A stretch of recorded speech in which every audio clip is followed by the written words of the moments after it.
کریں گے حضرت ابوبکر صدیق رضی اللہ تعالی عنہ کی خلافت کے چند اہم آپ کے کارنامے، اس میں سے جنگ جو یمامہ ہوئی، انشاءاللہ آج ہمارے جمعے کا موضوع یہ ہے۔ حضرت ابوبکر صدیق رضی اللہ تعالی عنہ خلیفہ اول ہیں۔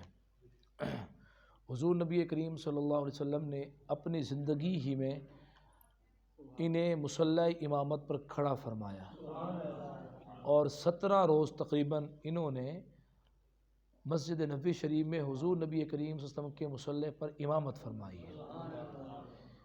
یہ حضور نبی کریم صلی اللہ علیہ وسلم کا خود انہیں مصلی امامت پر کھڑا کرنا یہ اس بات کی دلیل ہے، اے مسلمانوں کی بہترین جماعت، تمہارے امام یہ ہیں، تمہارے امیر یہ ہیں، میرے بعد اب امت مسلمہ کی رہنمائی کرنے والے وہ جناب سیدنا صدیق اکبر رضی اللہ عنہ۔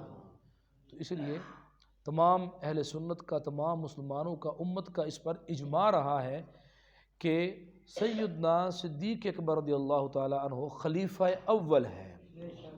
خلیفہ اول کون ہے؟ سیدنا صدیق اکبر رضی اللہ تعالی عنہ، اور تمام لوگوں میں آپ افضل ہیں، انبیاء کے بعد امتوں میں۔ سیدنا صدیق اکبر رضی اللہ تعالی عنہ نے جب منصب خلافت سنبھالا حضور نبی کریم صلی اللہ علیہ وسلم کے وصال کے بعد، تو اس وقت آپ کو کئی چیلنجز کا سامنا کرنا پڑا۔ صحابہ کرام کے لیے ایک بہت بڑی ایک پریشانی کا باعث اور غم کا باعث حضور نبی کریم صلی اللہ علیہ وسلم کی جدائی تھی۔ آپ کا وصال ہو گیا اور صحابہ کرام اس غم میں تھے، اس پریشانی میں تھے، اور اس پر یہ ہوا کہ مختلف قبائل کی طرف سے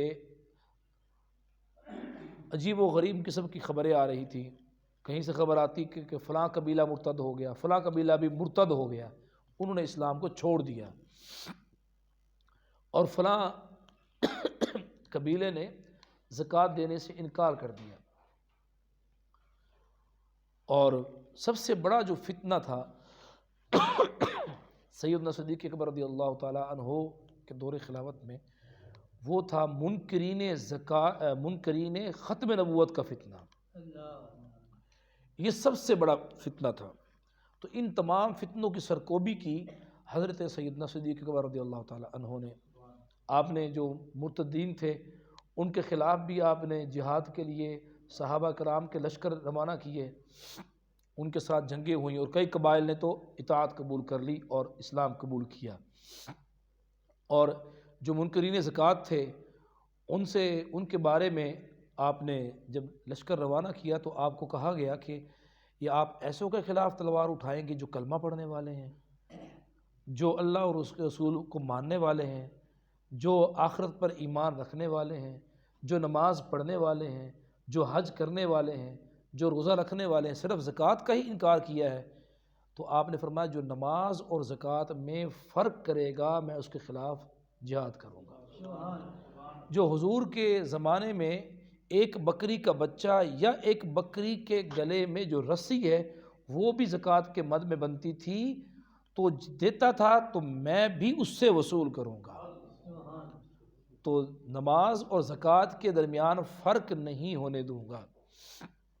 لہٰذا آپ نے پھر ان کے خلاف جہاد کیا، یہاں تک کہ وہ لوگ توبہ تائب ہو گئے اور انہوں نے سچے دل سے توبہ کی اور زکوٰۃ دینے کے لیے وہ آمادہ ہو گئے۔ اب یہ دیکھیں، یہ کوئی معمولی بات نہیں ہے، یہ بہت بڑی بات ہے۔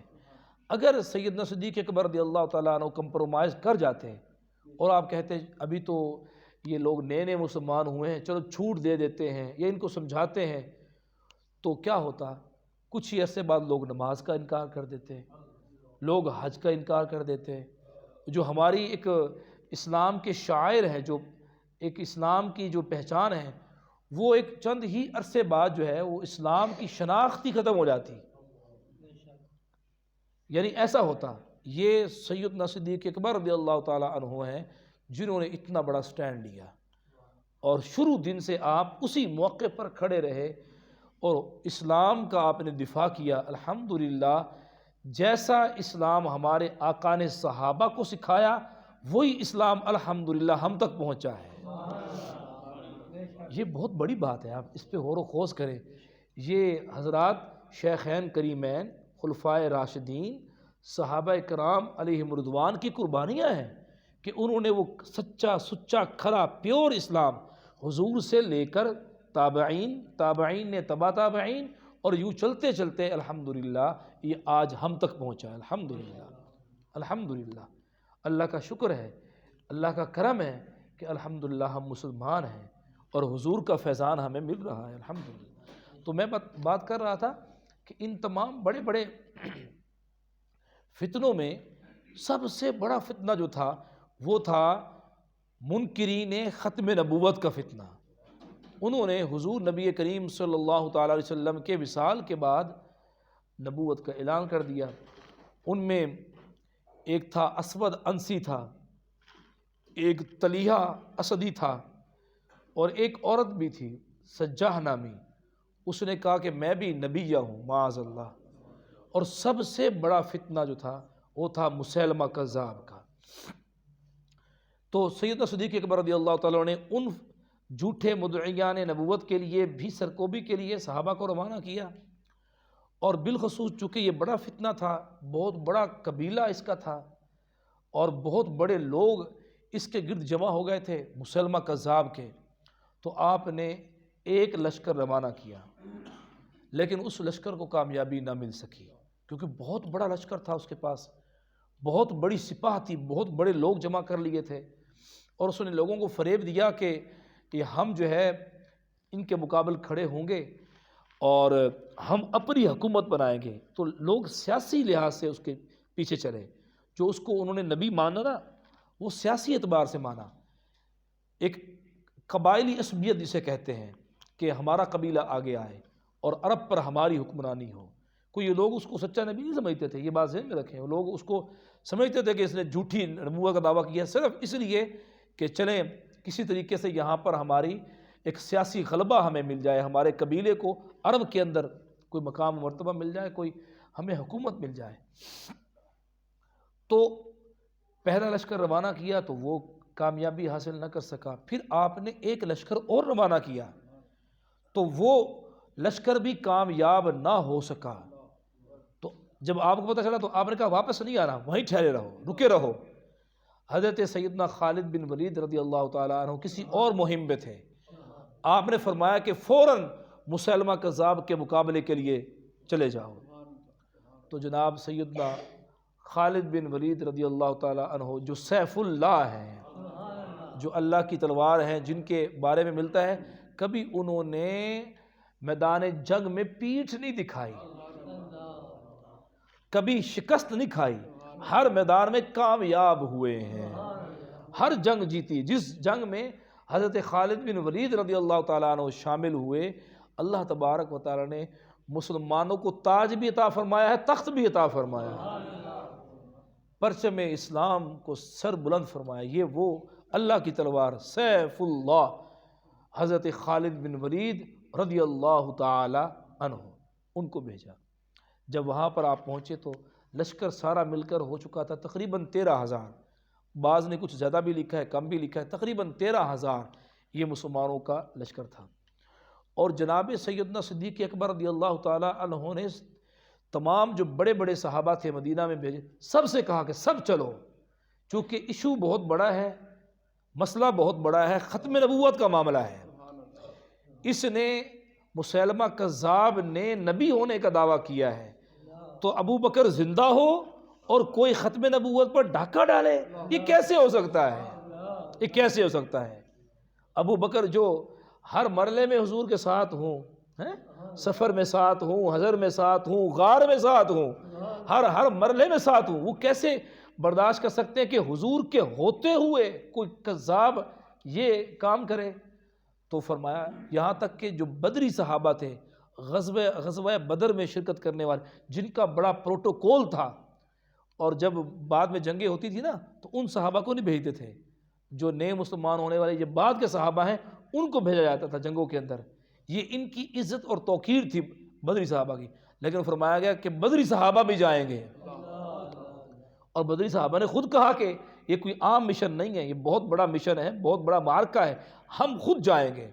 وہ بدری صحابہ بھی اس لشکر میں شامل ہوئے۔ اب مسلمہ کذاب اپنے علاقہ یمامہ میں رہتا تھا۔ یہ یمامہ کہاں واقع ہے؟ جہاں کیپٹل آف سعودی عربیہ ریاض ہے نا، اس کے قریب ہی ہے یمامہ، یعنی یوں سمجھ لیں کہ وہ یمامہ کا علاقہ ہی ہے یہ سارا جو ریاض کا علاقہ ہے، تو اس کے قریب ہی یہ یمامہ کا علاقہ تھا، اور یہ وہاں سے اپنے علاقے سے نکلا اور مقابلے کے لیے بہت بڑے کھلے ایریے میں یہ آیا، تو اس کے پاس تقریباً 40,000 کا لشکر تھا، بعض نے 60,000 اور یہاں تک کہ بعض نے 1,00,000 بھی لکھا ہے۔ تو محتاط جو اندازہ ہے وہ 40,000 کا لشکر اس کے سامنے تھا۔ تو وہاں پر آمنا سامنا ہوا، لشکر اسلام کو 3 حصوں میں تقسیم کر دیا۔ حضرت خالد بن ولید نے جب دیکھا کہ مسلمہ کذاب نے اپنے لشکر کو 3 حصوں میں تقسیم کیا ہوا ہے، تو آپ نے بھی اس کے مقابلے کے لیے اپنے لشکر کو 3 حصوں میں تقسیم فرمایا۔ اب جب جنگ شروع ہوئی تو بہت گھمسان کی جنگ ہوئی، اتنی جنگ ہوئی کہ چونکہ لشکر ان کا بہت زیادہ تھا، وہ مسلمانوں کو دھکیلتے ہوئے پیچھے لے آئے، یہاں تک جہاں پیچھے مسلمانوں کے خیمے تھے، خیموں کو بھی کراس کر لیا۔ یہ کیفیت تھی کہ ایک وقت آ گیا کہ ایسے محسوس ہوتا تھا کہ مسلمانوں کا لشکر جو ہے پسپا ہو جائے گا اور سارے کے سارے مسلمان شہید ہو جائیں گے۔ اللہ تبارک و تعالیٰ نے حضرت خالد بن ولید رضی اللہ تعالیٰ عنہ کو وہ جرأت اور بہادری عطا فرمائی کہ آپ نے جو اپنے ساتھ جو ان کا جو لشکر کا حصہ تھا وہ لے کر دیکھا کہ مسلمہ کذاب پیچھے کھڑا ہوا ہے، اس کے ساتھ ایک بہت بڑی جماعت ہے، تو انہوں نے ڈائریکٹ مسلمہ کذاب پر حملہ کر دیا۔ ادھر وہ لڑ رہے ہیں لشکری، ادھر سے مسلمان شہید ہو رہے ہیں اور مسلمان ان کو مار رہے ہیں، اور وہ جو یمامہ کی سرزمین تھی وہ لاشوں سے بھر گئی، ہر طرف لاشیں ہی لاشیں تھیں۔ اور صحابہ کرام کیسے تھے؟ صحابہ کرام تہامہ اس پہ یمامہ کی سرزمین پر وہاں پر شہید ہوئے، کیفیت کیا تھی؟ کسی کا سر تن سے جدا ہے، کسی کا بازو کٹا ہوا ہے، عقیدہ ختم نبوت کے دفاع کے لیے کسی کا ٹانگ کاٹ دی گئی ہے، کسی کی آنکھیں نکال دی گئی ہیں، اور کسی کے بدن کے ٹکڑے ٹکڑے کر دیے گئے ہیں۔ یمامہ کی سرزمین صحابہ کرام کے خون سے رنگین تھی، لیکن صحابہ کرام وہاں سے گئے نہیں ہیں، میدان جنگ کو چھوڑا نہیں ہے، تعداد میں کم تھے، دشمن کی سپاہ اتنی زیادہ تھی۔ سیدنا خالد بن ولید رضی اللہ تعالی عنہ نے بڑے زور کا حملہ کیا، ایسا حملہ کیا، مسلمانوں نے جب نعرہ تکبیر بلند کیا، اللہ اکبر کی صدا لگا کر جب مسلمان تھوڑی تعداد میں اس دشمن کے اس لشکر میں گھس گئے تو کیفیت کیا تھی کہ ان کے پاؤں اکھڑ گئے اور وہ الٹے پاؤں بھاگ کھڑے ہوئے، حالانکہ تعداد میں زیادہ تھے۔ اللہ رب العزت نے مسلمانوں کا رعب ان پر طاری کر دیا اور وہ بھاگ کھڑے ہوئے۔ اب کیفیت کیا ہے؟ کیفیت یہ ہے کہ ادھر یمامہ کے اس میدان میں صحابہ بھی لڑ رہے ہیں اور ادھر مسلمہ کذاب کی جو بقیہ فوج تھی وہ بھی لڑ رہی تھی، آپس میں وہ لڑ رہے ہیں، لیکن جو حضرت خالد بن ولید رضی اللہ تعالیٰ عنہ کے ساتھ لشکر کا حصہ تھا وہ پیچھا کر رہا ہے کس کا؟ مسلمہ کذاب اور اس کے لشکر کے اس حصے کا جو مسلمہ کذاب کے ساتھ تھا۔ تو وہ بھاگ کھڑے ہوئے اور یہ پیچھے پیچھے تھے، ان کو دھکیلتے ہوئے ایک بہت بڑا باغ تھا، اس باغ میں جا کے وہ گھس گئے، وہ جو مسلمہ کذاب اپنے لشکریوں کے ساتھ، اور جا کے انہوں نے اندر سے دروازہ بند کر لیا۔ وہ سمجھ رہے تھے کہ اب آپ محفوظ ہو گئے ہیں، ہزاروں کی تعداد میں تھے وہ لوگ۔ اب ایک صحابی رضی اللہ تعالیٰ عنہ کہنے لگے کہ کسی طرح مجھے اس باغ کے احاطے میں پھینک دو۔ سب نے منع کیا تمہیں پھینکیں گے تو رہے گا کیا، ہڈیاں چورا چورا ہو جائیں گی۔ انہوں نے کہا جو مرضی ہے مجھے آپ بس پھینک دو، پھر دیکھو میں کیا کرتا ہوں۔ تو کسی طریقے سے صحابہ کرام نے انہیں اٹھایا اور دیوار سے اس طرف پھینک دیا۔ انہوں نے جاتے ہی اس جو باغ تھا، اس باغ کا بڑا جو پھاٹک تھا، دروازہ تھا، اس کا اندر سے دروازہ کھول دیا۔ اب سارا لشکر اسلام حضرت خالد بن ولید رضی اللہ تعالی عنہ کی سرگردی میں اس میں انٹر ہو گیا، داخل ہو گیا، اور پھر چشم فلک نے وہ منظر دیکھا کہ صحابہ کرام نے شجاعت اور دلیری کے وہ تاریخ رقم کر دی کہ مسیلمہ کذاب اس کی پوری سپاہ کو ایسے مارا جیسے گاجر مولی کی طرح کاٹتے ہیں۔ اور وحشی کا نام سنا ہوگا آپ نے، یہ وحشی وہ ہے کہ جسے ہندا نے کہا تھا کہ سید الشہداء امیر حمزہ رضی اللہ تعالی عنہ کو تو نے شہید کرنا ہے، میں تجھے یہ انعام دوں گی۔ اور اس کا نشانہ بڑا بلا کا تھا، نیزہ باز تھا، بڑا نشانہ تھا اس کا، اور نشانہ چوکتا نہیں تھا، دور سے کھڑے ہو کے وہ ایسا نیزہ مارتا کہ نیزہ کبھی اپنے نشانے سے خطا نہیں ہوا، نشانے میں جانا۔ ایسا ہی ہوا، سید الشہداء شہید ہو گئے غزوہ احد کے اندر۔ تو جب فتح مکہ ہوا، فتح مکہ کے موقع پر جب ابو سفیان اور ہندا اور بڑے بڑے جو پہلے اسلام کے دشمن تھے وہ مسلمان ہو گئے، تو وحشی بھی حضور کی خدمت میں حاضر ہوا اور عرض کیا حضور مجھے معاف فرما دیں، جرم میرا بہت بڑا ہے، قصور میرا بہت بڑا ہے، خطا میری بہت بڑی ہے، قصور میں نے بہت بڑا کیا ہے، آپ کے پیارے شفیق چچا سید الشہداء امیر حمزہ رضی اللہ تعالیٰ عنہ کو شہید میں نے کیا ہے، قصور میرا بہت بڑا ہے، لیکن آپ رحمت للعالمین ہیں، آپ تو شفیق ہیں، آپ مہربان ہیں، بس آپ کی مہربانی کو دیکھتے ہوئے آپ کے قدموں میں آ گیا ہوں، مجھے معافی عطا فرما دیں۔ اب دیکھیں کوئی مثال ایسی ملتی ہے زمانے میں، حضور نے معافی عطا فرما دی، حضور نے معافی عطا فرما دی، معاف فرما دیا، فرمایا کہ میں تمہیں معاف کیا، اللہ بھی تمہیں معاف فرما دے۔ تو یہ جو وحشی تھے کہتے ہیں کہ میرے دل میں یہ ایک کلک تھی کہ حضور کا دل رنجیدہ ہے، حضور پریشان ہے کہ شفیق پیارے چچا وہ میرے ہاتھوں سے شہید ہوئے، تو میں کوئی ایسا کام کر جاؤں کہ جو اس جرم کا، اس گناہ کا ازالہ ہو جائے، کفارہ بن جائے۔ تو اس دن وہ اس باغ کے احاطے میں وحشی بھی موجود تھے رضی اللہ تعالی عنہ۔ فرماتے ہیں کہ میں نے اپنے دل سے کہا آج موقع ہے، آج اس گناہ، اس جرم کا کفارہ ہو سکتا ہے۔ میں نے دیکھا کہ مسیلمہ کذاب جو ہے وہ دور کھڑا ہوا ہے اور دائیں بائیں اس کی سپاہ نے اس کو گھیرا ہوا ہے، میں نے نیزہ ہاتھ میں پکڑا اور نشانہ بنایا، اور ایسا میں نے نیزہ مارا سیدھا جا کے اس کے پیٹ کے اندر پیوست ہو گیا، اور وہ نیچے گرا مسیلمہ کذاب۔ حضرت ابو دجانہ رضی اللہ تعالیٰ عنہ، یہ وہ ابو دجانہ ہیں جنہیں حضور نبی کریم صلی اللہ علیہ وسلم نے اپنی تلوار عطا فرمائی تھی۔ آپ نے فرمایا تھا کون ہے جو اس تلوار کا حق ادا کرے؟ غزوہ احد کے اندر آپ نے فرمایا تھا اس تلوار کا حق یہ ہے کہ یہ تلوار رکے نا دشمن کے مقابلے میں جب تک یہ تلوار ٹوٹ نہ جائے۔ تو حضرت ابو دجانہ رضی اللہ تعالیٰ نے عرض کی یا رسول اللہ مجھے عطا فرمائیں، میں ہوں، میں اس تلوار کا حق ادا کروں گا۔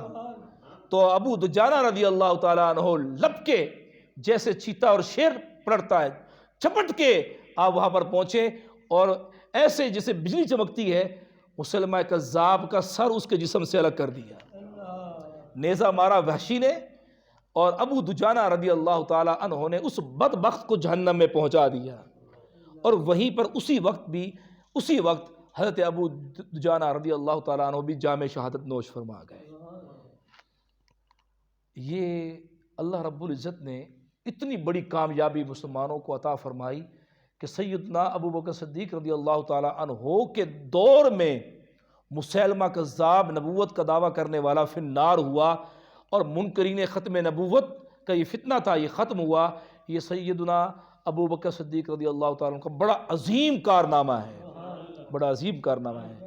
دیکھیں اگر وہ کمپرومائز کر لیتے، وہ ٹھہر جاتے، وہ کہتے چلو ان کو سمجھاتے ہیں، کوئی گفتگو کرتے ہیں، کوئی کنورسیشن کرتے ہیں، کوئی ان کے ساتھ وفد بھیجتے ہیں، کوئی مذاکرات کرتے ہیں، کوئی ان کو سمجھاتے ہیں، تو کیا ہوتا؟ پھر تو یعنی آئے روز ہی کوئی نہ کوئی نبوت کا دعویٰ کرنے والا کھڑا ہوتا اور اس کو لوگ ہلکا سمجھتے، اور اسلام کے اندر فتنہ فساد اس قدر پھیل جاتا جو دین آج ہمارے پاس موجود ہے شاید یہ ہم تک نہ پہنچ سکتا، چونکہ دین اب قیامت تک کے لیے آیا تھا، اور قیامت تک حضور نبی کریم صلی اللہ علیہ وسلم کی نبوت کا ڈنکا، آپ کی رسالت کا ڈنکا بجنا تھا، آپ کا سکہ چلنا تھا۔ اللہ رب العزت نے یوں اپنے پیارے محبوب صلی اللہ علیہ وسلم کی نبوت پر یوں پہرا دلوایا ہے سیدنا ابو بکر صدیق رضی اللہ تعالیٰ عنہ سے اور سیدنا خالد بن ولید رضی اللہ تعالیٰ عنہ کے ذریعے سے۔ تو اس جنگ میں 21,000 وہ مارے گئے. مسلمہ کذاب کے لشکری کتنے تھے؟ 21,000 وہ مارے گئے. صحابہ نے ان کو فی النار کیا. اور صحابہ نے کتنی قربانیاں دی؟ تقریباً محتاط اندازہ ہے 1200 صحابہ اس جنگ کے اندر شہید ہوئے. جو محققین ہیں انہوں نے غزوہ بدر، احد اور خیبر، حنین، تبوک اور جتنے بھی غزوات ہوئے ہیں، اور جو حضور نبی کریم صلی اللہ علیہ وسلم نے صحابہ کو بھیجا لوگوں کو سمجھانے کے لیے، مختلف وفود بھیجے لوگوں کو ایجوکیٹ کرنے کے لیے، اور راستے میں ان کو شہید کر دیا گیا، وہ سب تعداد ملا کے وہ تقریباً کو بنتے ہیں 300 بھی نہیں بنتے، 300 سے کم بنتے ہیں، 259 یا 60 بنتے ہیں. وہ ساری شہادتیں، تمام غزوات جو حضور کے زمانے میں ہوئے، وہ ساری شہادتیں صحابہ کی کتنی بنتی ہیں؟ 300 سے کم بنتی ہیں، 259 60 بنتی ہیں. اور آپ دیکھیے عقیدہ ختم نبوت کے لیے کے دفاع کے لیے 1200 صحابہ نے اپنی جانیں قربان کی ہیں. کتنی جناب؟ 1200 صحابہ قربان ہوئے ہیں ختم نبوت کے دفاع کے لیے، جس میں سے تقریباً بعض نے 70 لکھا اور بعض نے لکھا 700 حفاظ اور قرہ تھے، علماء صحابہ تھے، قاری قرآن تھے، حافظ قرآن تھے، جنہوں نے اپنی جانیں قربان کی ہیں. سبحان اللہ. تو سیدنا ابو بکر صدیق رضی اللہ تعالیٰ کا یہ بڑا عظیم کارنامہ ہے. ایک کارنامہ ان کا اور ہے انشاءاللہ، وہ آئندہ جمعہ میں آپ کو سناؤں گا. اللہ رب العزت ہمیں ان سے محبت کرنے کی توفیق عطا فرمائے، ان کا فیض تا قیامت جاری رہے. ہمارے بچوں کو اسوہ صدیقی کے مطابق اپنی زندگی، ہمیں بھی ہمارے گھر والوں کو ہی اسوہ صدیقی کے مطابق زندگی بسر کرنے کی توفیق عطا فرمائے. سب کہہ دیجیے آمین. تاجدار ختم نبوت زندہ باد. آمین بجاہ النبی صلی اللہ علیہ وسلم.